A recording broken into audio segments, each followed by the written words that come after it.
Welcome to my channel. Subscribe, listen, and enjoy my stories every day.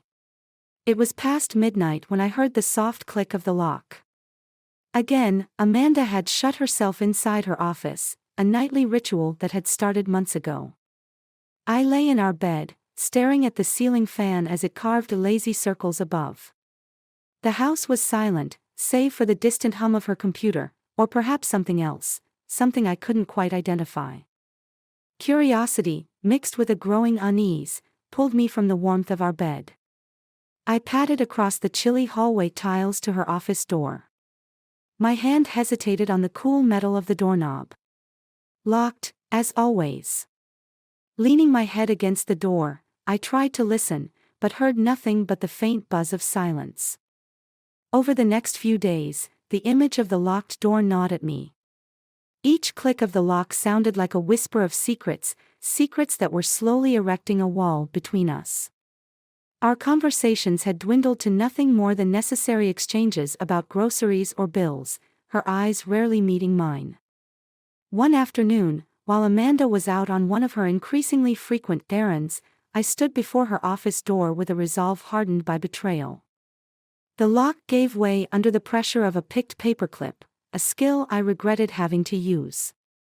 The office was immaculately kept, almost sterile, except for the desk that was cluttered with papers and various trinkets. I started with the drawers, rifling through them with a sense of urgency. It was in the bottom drawer, under a stack of old receipts and personal notebooks, that I found them, an array of adult toys, none of which I recognized. A cold wave of shock washed over me. I sat on the floor, the items laid out before me like grotesque evidence. The realization hit hard, they weren't just hers. She had shared them, shared moments, shared secrets, with someone else. Rage built up inside me, each breath sharper than the last. I imagined her with him, laughing at my obliviousness. The pain was swift, like a blade twisting deep in my gut. I needed to confront her, to see the truth in her eyes. When she returned, I was waiting in the living room, the evidence of her betrayal on the coffee table. Her eyes widened, the bags of shopping dropping from her hands as she saw what lay displayed. "Amanda," I began, my voice eerily calm, "what is this?" The confrontation was explosive, a flurry of accusations and denials. But the truth, once veiled and hidden, lay bare between us. She confessed, her words a jumble of apologies and explanations, but none of it mattered. The betrayal was too deep, the wound too raw. In the heat of that moment, revenge seemed the only recourse. I wanted to ruin her as she had ruined me.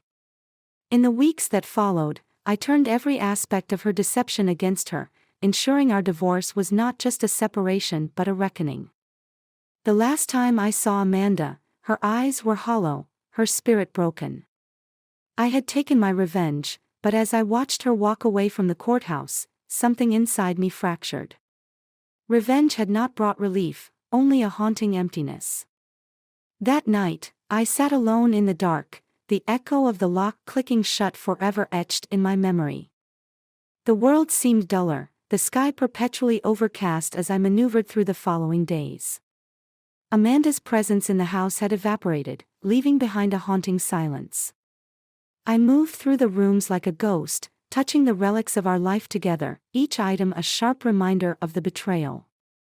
But amidst the turmoil of heartbreak and revenge, a plan had begun to form. If I was to extract a proper revenge, I needed more than just the painful truth of her infidelity, I needed evidence that could not be disputed. I turned to technology, installing a discreet software on her phone that would track her movements and record her conversations. One chilly evening, I sat in the dim light of my home office, headphones pressed against my ears, listening to the recorded conversations. The voices were muffled at first, but then clear and sharp, piercing through the quiet room. "Are you sure he doesn't suspect anything?" a man's voice asked, tinged with apprehension. "He doesn't know a thing," Amanda replied, her voice too casual, too rehearsed. My grip tightened around the arms of my chair. Their conversation revealed more than just an affair, it was meticulous, calculated. They discussed meeting times, alibis, even laughed about how clueless I had been. Each word was a hammer to my heart, forging a darker, colder resolve within me. Armed with this new information, I planned my next move. I would confront her lover, face the other man who had shattered my world. The address from the phone tracker wasn't far, a sleek, modern apartment in a part of the city that Amanda had often visited under the guise of work meetings. The confrontation was inevitable. I parked my car a block away and walked the rest of the distance, my steps determined and heavy.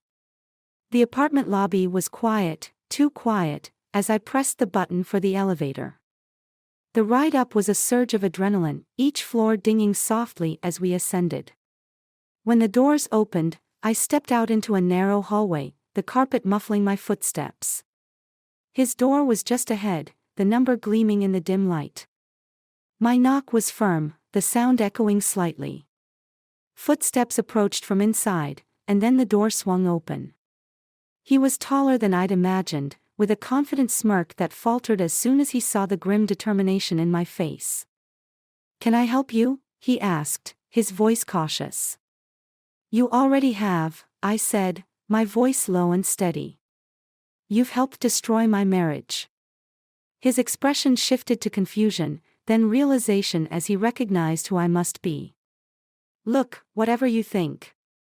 "I know," I interrupted, stepping closer. "I know everything. And I'm not leaving until we settle this."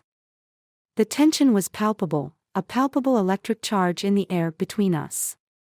We stood in the hallway, two men bound by the same betrayal, each aware that only one of us would walk away unscathed.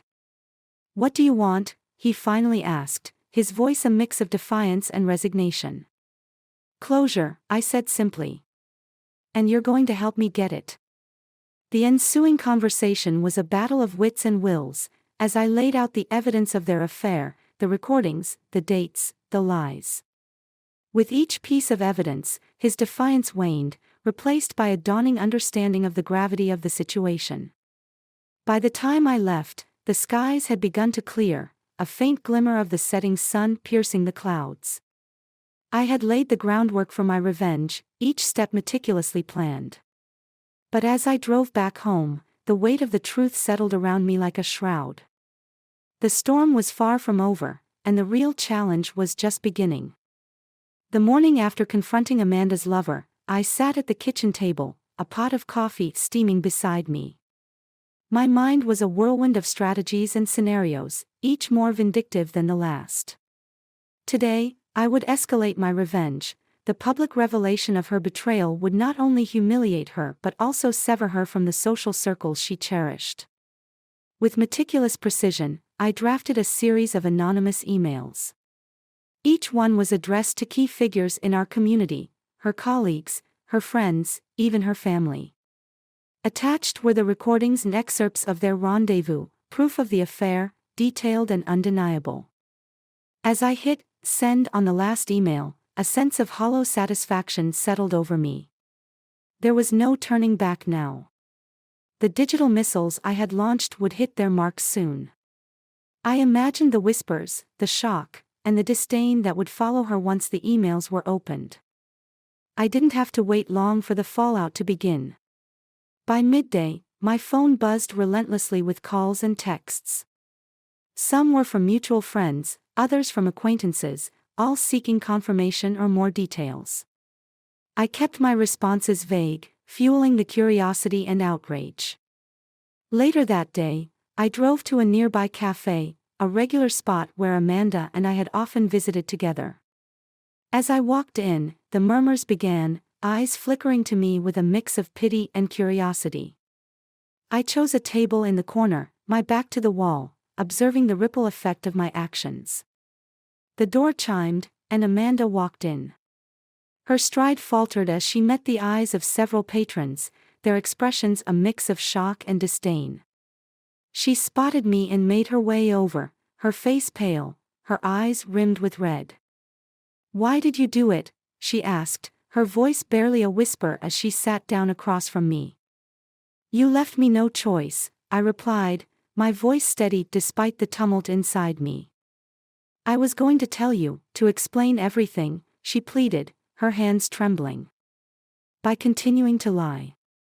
By meeting him again and again. I countered sharply. You made your choice, Amanda. Now, you're living with the consequences. Her eyes searched mine, looking for a sign of the love that had once bound us. Is there any way we can get past this? Can we start over? It's too late for that, I said, a finality in my voice that seemed to echo around us. You didn't just betray me, you humiliated me. This is your reckoning. Tears welled up in her eyes as she absorbed the gravity of her situation. She stood abruptly, a shaky breath her only goodbye, and walked out, the eyes of the cafe following her departure. As the door closed behind her, a profound loneliness enveloped me.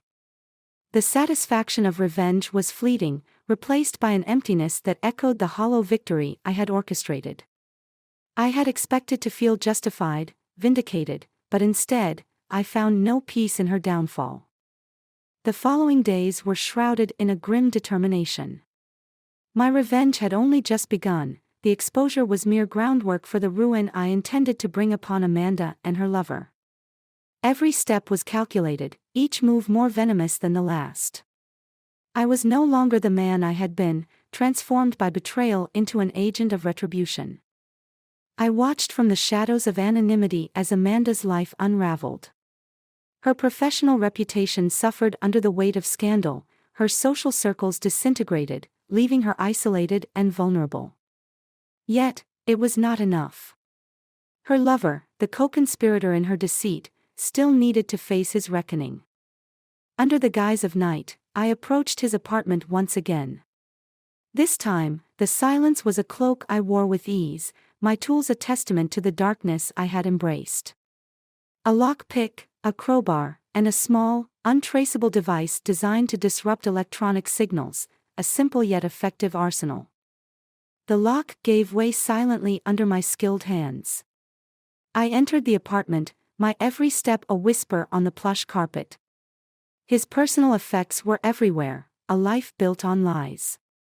I moved methodically, planting the disruptive device behind his television, where it would slowly corrupt his digital life, erasing files, distorting communications, an unseen cancer in the heart of his existence. I was almost done when a noise startled me, the click of the door handle. He was home earlier than expected. I ducked into the shadows, barely breathing, as he entered. What the? His confusion was palpable as he sensed the disarray. I watched from my hiding place as he surveyed the room, his unease growing. It was time to reveal myself. Stepping out, I faced him, the shock on his face mirroring the coldness in mine. You, he gasped, stumbling back. Yes, me, I affirmed, my voice a low growl. Did you think you could escape the consequences? What do you want from me? He pleaded, his back hitting the wall. Nothing that you haven't already taken from yourself, I said, moving closer.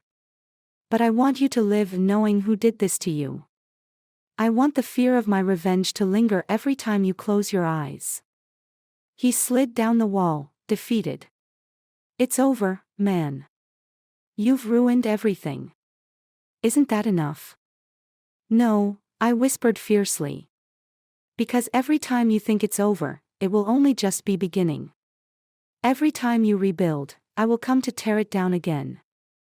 Leaving him in his ruined sanctuary, I stepped back into the night. The cold air was a balm to my heated skin, the dark sky a blanket under which I could hide my deeds. Weeks passed, and the echo of my vengeance spread. Amanda, now a shadow of her former self, reached out one last time. We met at the same cafe, the site of many of our previous encounters. Is there any end to this? She asked, her voice hollow. This is the end, I said coldly. You are nothing to me now. We are strangers, linked only by our mutual disdain. So, this is goodbye, she murmured, a tear escaping her control.